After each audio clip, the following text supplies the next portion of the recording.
ओम नमः सिद्धम। ओम नमः सिद्धम। ओम सजात्म स्वरूप परम गुरु शुद्ध चैतन्य स्वामी ने नमः।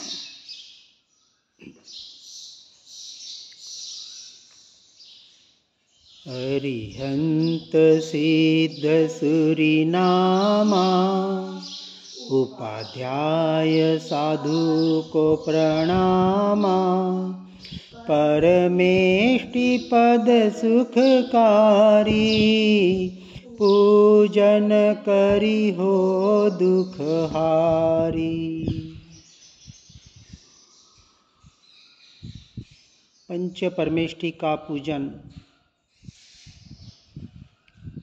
परमात्मा का पूजन,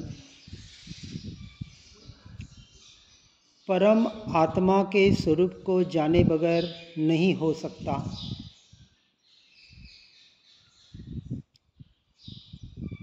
हमने संसारी बहिरात्मा के स्वरूप को समझने का प्रयास किया। वहाँ से हटकर जो अपने स्वरूप की साधना में रत है, ऐसे धन्य अंतरात्मा के स्वरूप को समझने का प्रयास किया और अंतरात्मा से परमात्मा बनने का जो ये पुरुषार्थ जो जीव कर रहे हैं, वही सच्चे धर्मी कहलाने के अधिकारी है।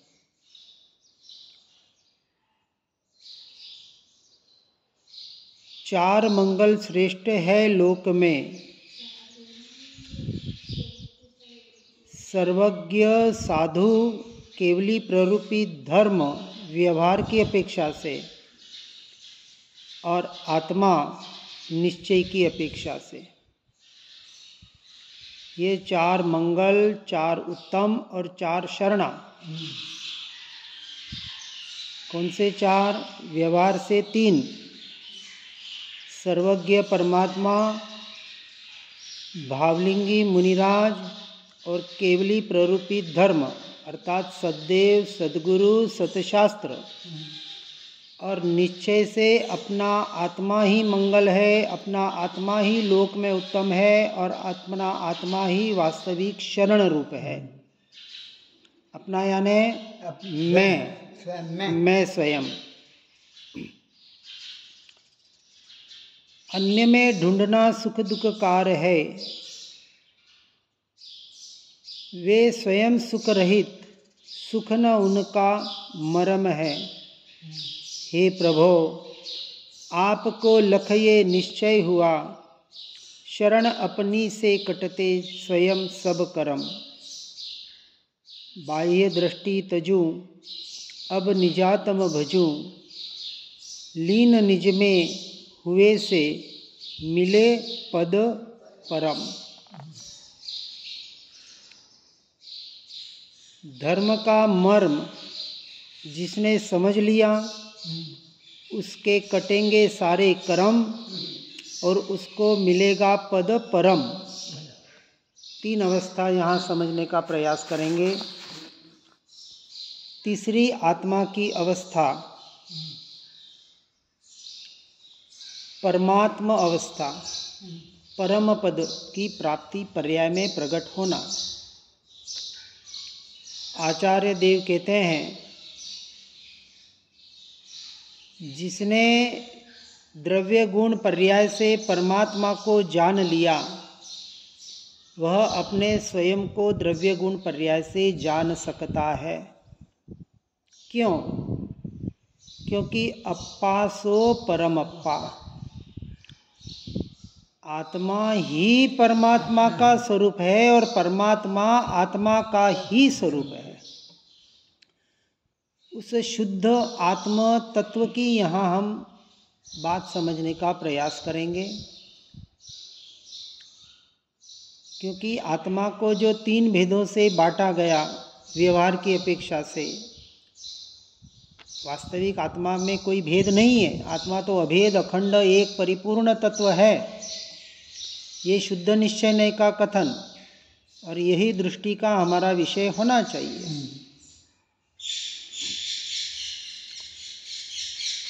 तो जो अंतरात्मा, वास्तविक अंतरात्मा की दशा चौथे गुणस्थानक से शुरू होती है।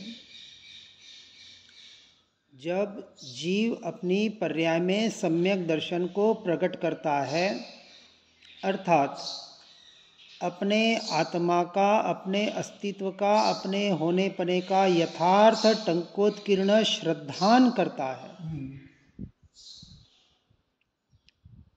और उस श्रद्धान के आधार पर अपने आप को परमात्म स्वरूप स्वीकार करता है।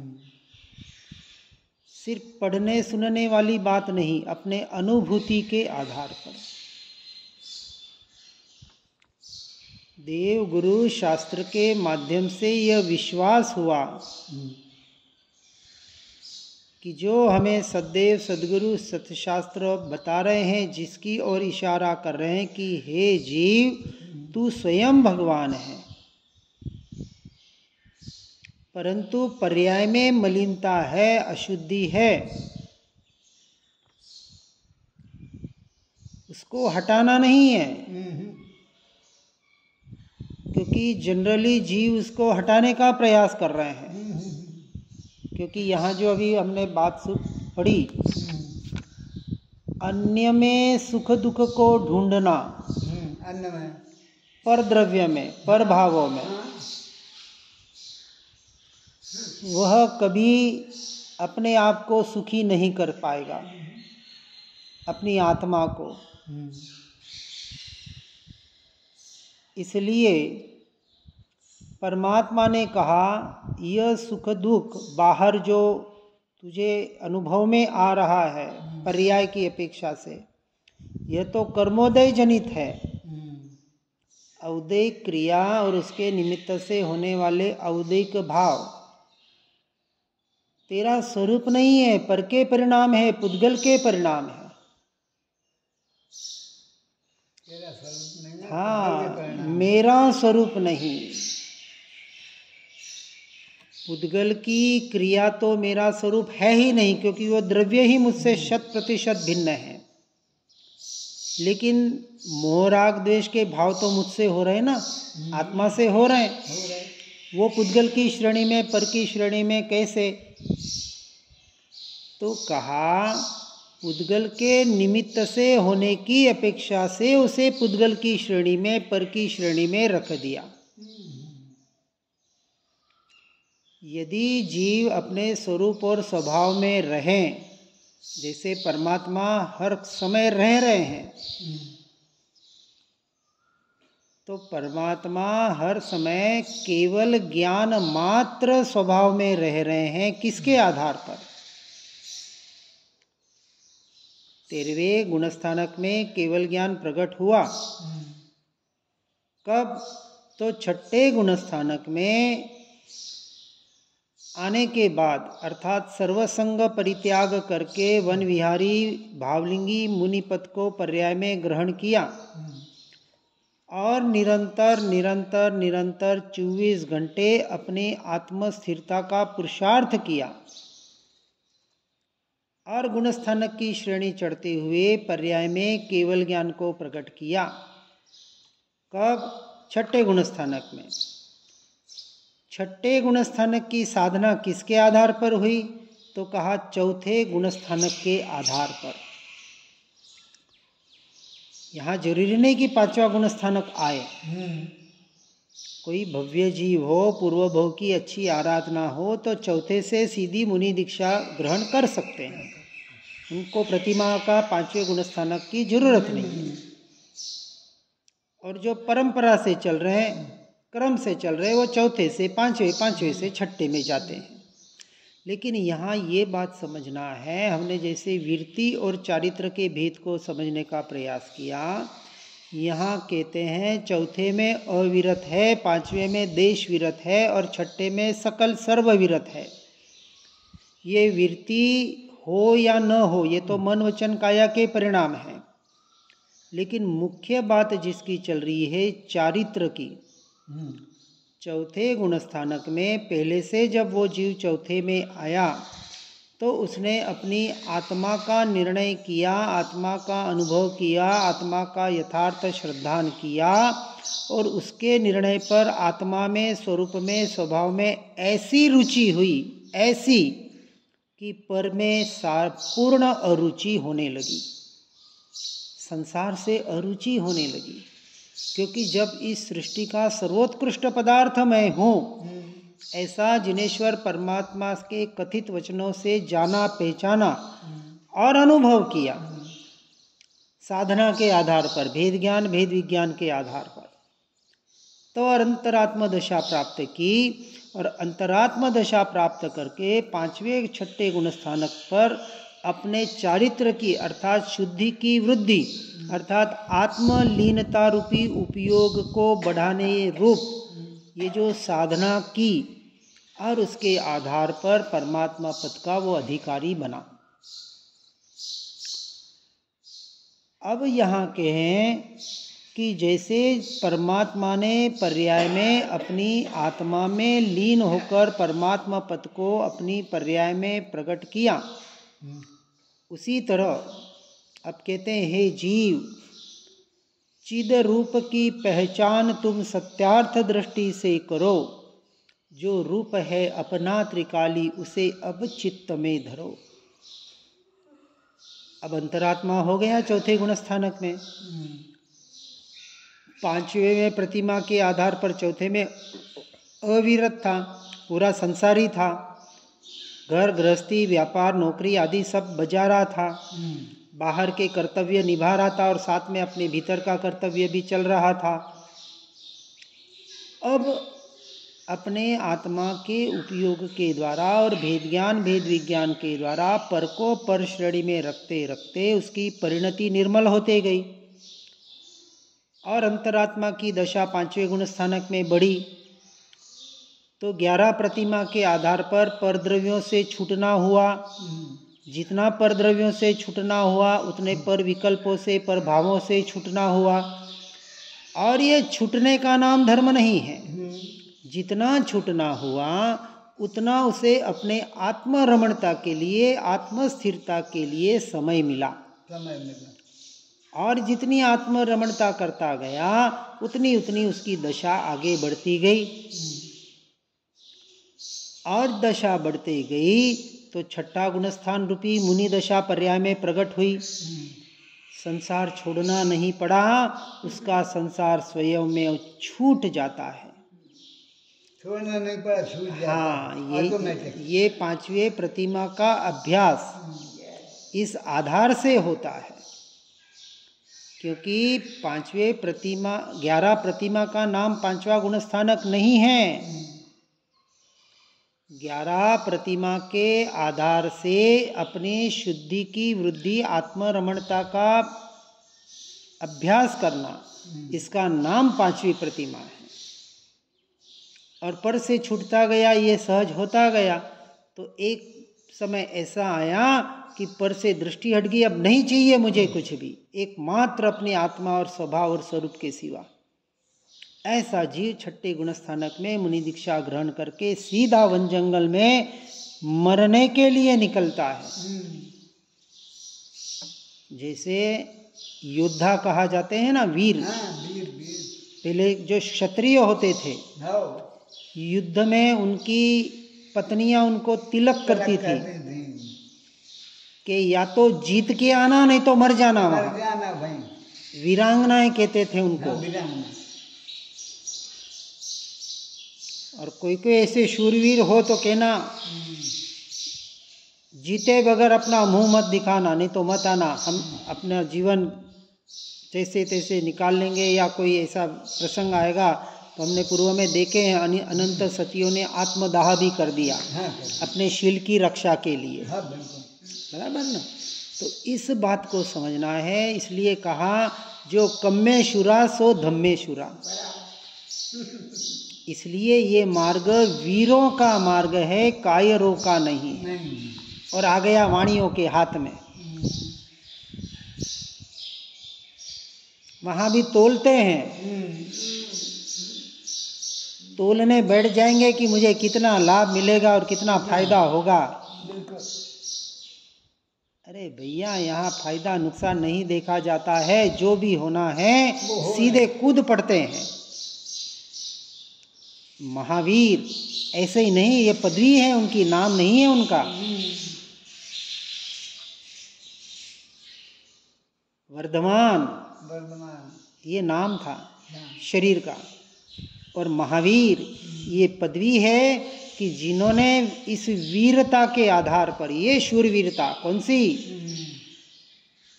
अपने कर्मों को जितने रूप पर्याय की अपेक्षा से, मोह राग द्वेष को जितने रूप पर्याय की अपेक्षा से, कषायों को जितने रूप पर्याय की अपेक्षा से, परंतु ये पर्याय निकली कैसे, तो अपनी आत्मरमणता के आधार पर।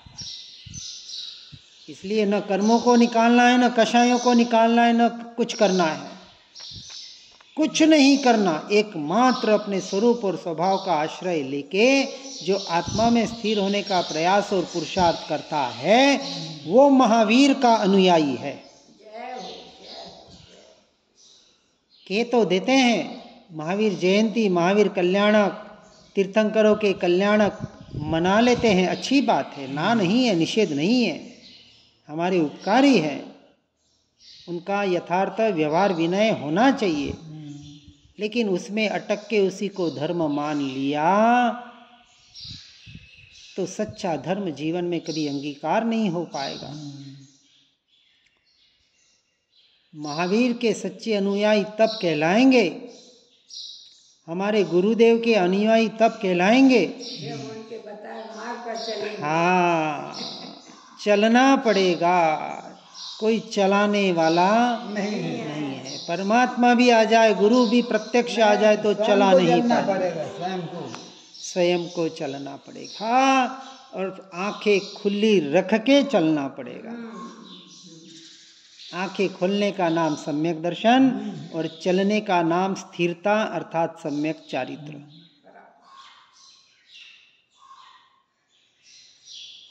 दंसन मूलो धम्मो चारित्र खलु धम्मो। धर्म का मूल दर्शन सम्यक दर्शन, और उसका परिणाम सम्यक चारित्र।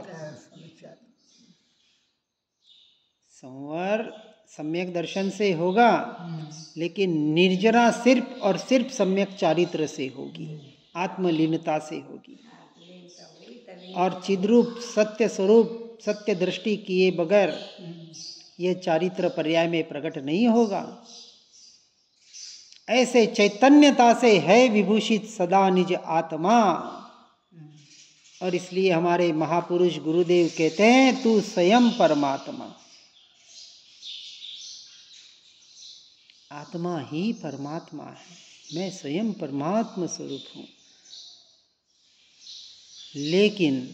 लेकिन पर्याय में अशुद्धि को निकालना है, पर्याय में शुद्धि करनी है, पुरुषार्थ पर्याय में करना है। इसलिए ऐसे मत कह लेना कि मैं तो अक्रिय हूँ, मैं परमात्मा हूँ, अब क्या करना और क्या धरना। हाथ पे हाथ धर के बैठ मत जाना, वो दशा आएगी, छठे गुण स्थानक की दशा है। नासाग्र दृष्टि, हाथ पे हाथ धर के बैठना और पाँव को स्थिर कर देना, पद्मासन मुद्रा, ध्यान की मुद्रा, चौथे पांचवे में उसका अभ्यास होता है, और छठे गुण स्थानक में उसकी लीनता होती है, जिसे हम ध्यान और कायसर्ग कहते हैं।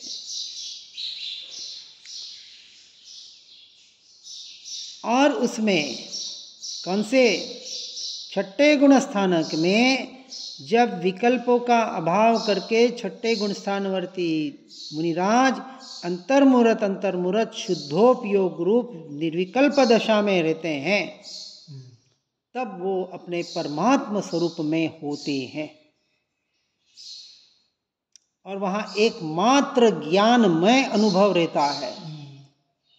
कौन सा ज्ञान? ज्ञान ज्ञान, ये विकल्प भी नहीं, ये शब्द भी नहीं, वो मैं, यही मैं, ये शब्द भी नहीं, विकल्प भी नहीं, मात्र अपने ज्ञान स्वभाव का, अपने अस्तित्व का, अपने होने पने का वहाँ सिर्फ एहसास रहता है।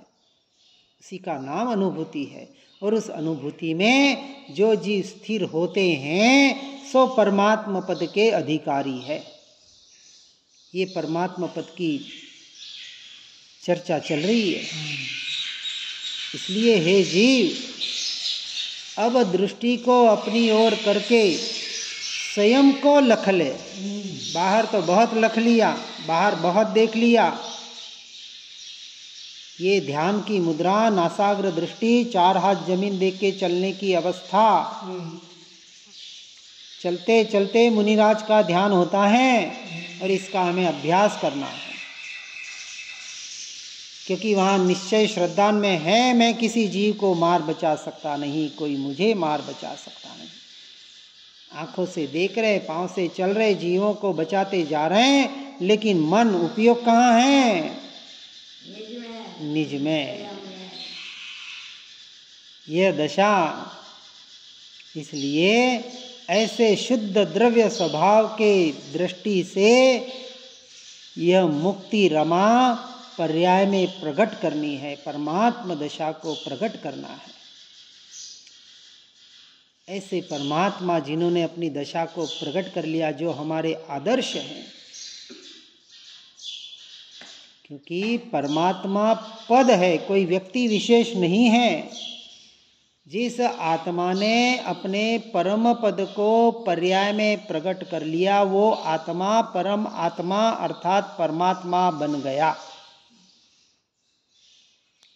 अब अनंत काल के लिए अपने स्वरूप और स्वभाव में लीनता के अलावा उन्हें कोई दूसरा काम नहीं है। इसलिए हे जीव, मैं शुद्ध परमात्मा स्वरूप हूँ, यह निज का लक्ष्य रखकर वीतरागता को पर्याय में प्रकट करने के लिए चिद्रूप अपने आत्मा का अनुभव करने रूप बस एक निज ध्रुव धान पर दृष्टि को दृढ़ता से जमाना, इतना ही उपदेश परमात्मा के वाणी का सार है। 14 पूर्व का सार क्या? बस इतना सा।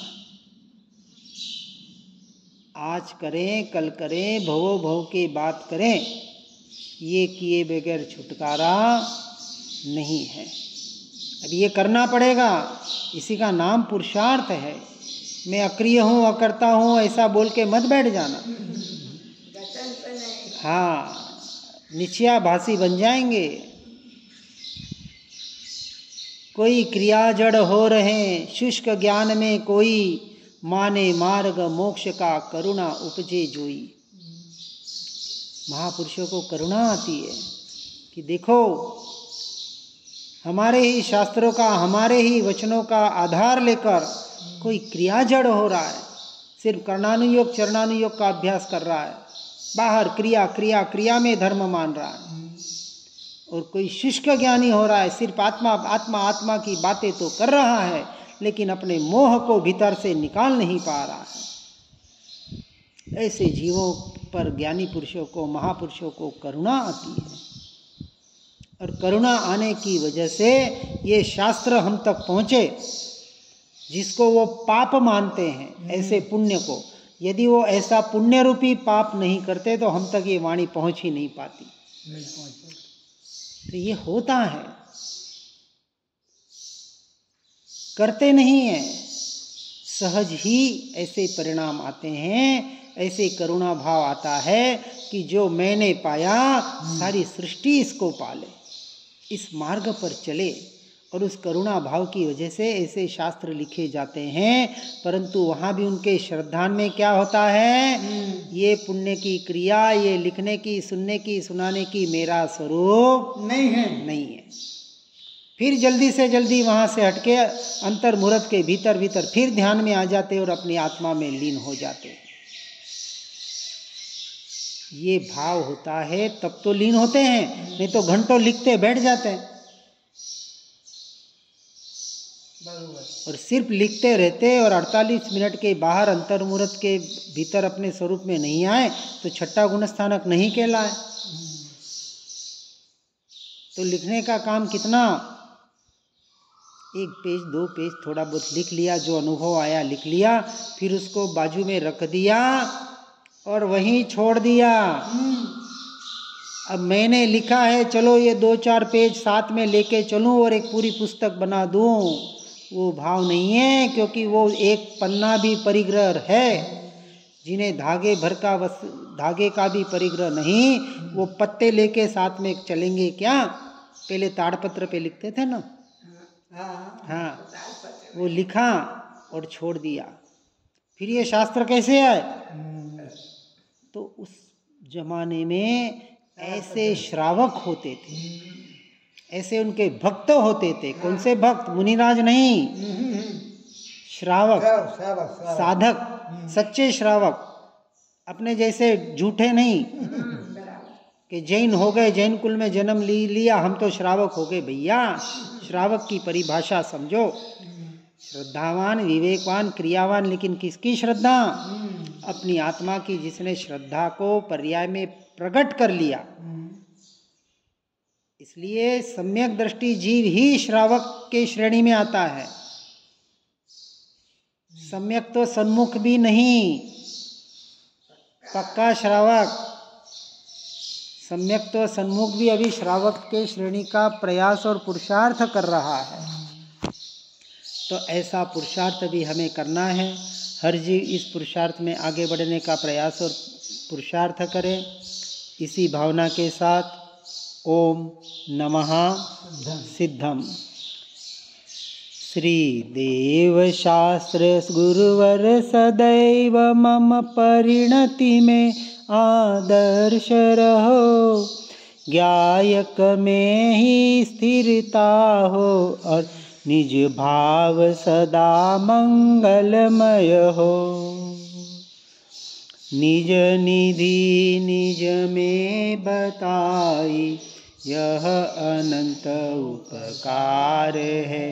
इसके लिए जिन वाणी माँ को वंदना शतवार है।